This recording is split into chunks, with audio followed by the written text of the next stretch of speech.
Forward 25 interviewed professionals from a range of different backgrounds to find out about their work and education experiences. We started the interviews with the following question. What is your profession? I'm a chartered surveyor. Assistant Chief Executive. I'm Digital Media Coordinator at Exeter Phoenix. General practitioner, a GP and a doctor. And I'm also a part-time academic, do medical research. I run a social enterprise video production company. Communications Manager. Catering Manager. Started off in architecture and then went into building surveying. Development Worker. The Education Manager for Exmoor National Park. I'm a Youth Worker. Media Relations Officer. Community Involvement Officer. I'm a Site Engineer. Solicitor. Human Rights Activist. The main role is the valuation of residential property, detection of defects in residential property, ensuring that the property is mortgageable and provides suitable security for lenders. It's this mix of office and site visits.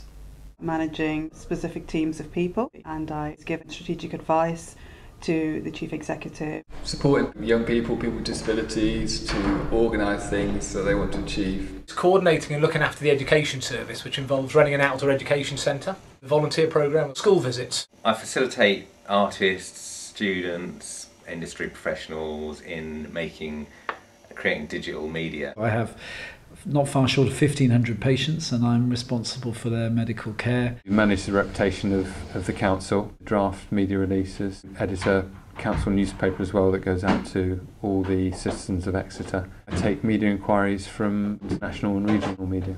Work with the communities around Exeter to find ways of people having a say about what's important to them, about where they live. Delivering informal education to teenagers, running activities, youth groups.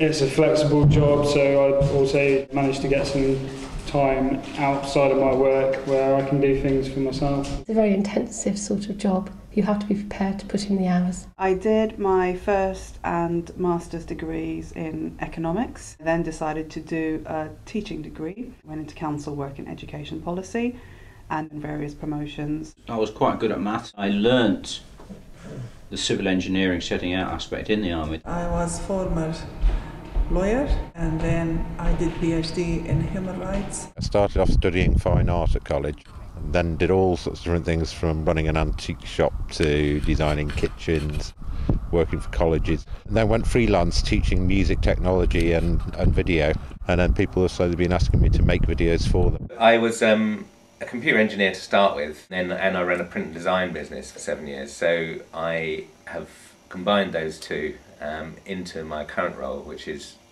facilitating media. I left school with A-levels, 5 years in medical school, and you train and you qualify as a doctor. 1 year after qualification, 2 jobs, and then you did 3 years training as a GP. So it took another 4 years after you'd qualified to become a GP. Teaching gave me the experience to come to my job now. I don't know that I chose this career as such. I think it was opportunities at the time. I more or less fell into it. I'm interested in food. I like working with children. The nice thing about general practice is you get to know your patients very well. You develop relationships with patients. We are self-employed. We employ a staff. We run our own businesses and we contract to the National Health Service. It gives you a great deal of satisfaction. Looking back in regards to work in education, is there anything you would have done differently? Would have waited longer after I left school to decide what to do. It would have been nice perhaps to have had some work experience before making a decision. I might have worked harder at my A-levels.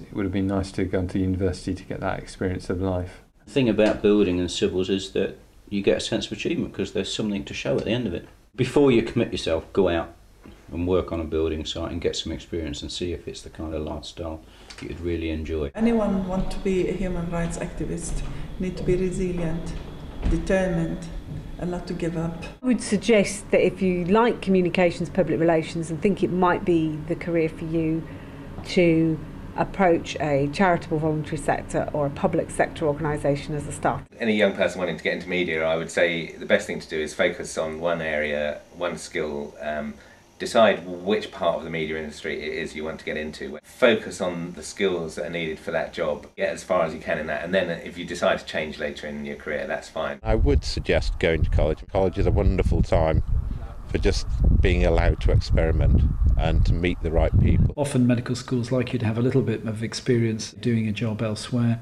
getting an experience of life rather than coming straight from school. What advice would you give to a young person about the world of work? Listen to people even when you don't necessarily agree with what they're saying. Don't be afraid to put your ideas forward. Watch people you admire. Concentrate on your people skills. Don't give up. If you haven't done very well at the age of 16, fine, then find the course you do want to do. And if it's something that you're really interested in, then it won't just be a hard slog, you'll really enjoy it. Having different qualifications is a good thing. There's nothing wrong in having a career in something which you enjoy. Start at the bottom so that you understand all aspects of the job.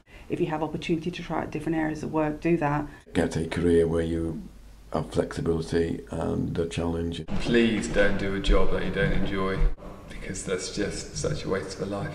Focus on what makes you happy, because you'll be successful. Don't focus on what's going to make money, because you won't be.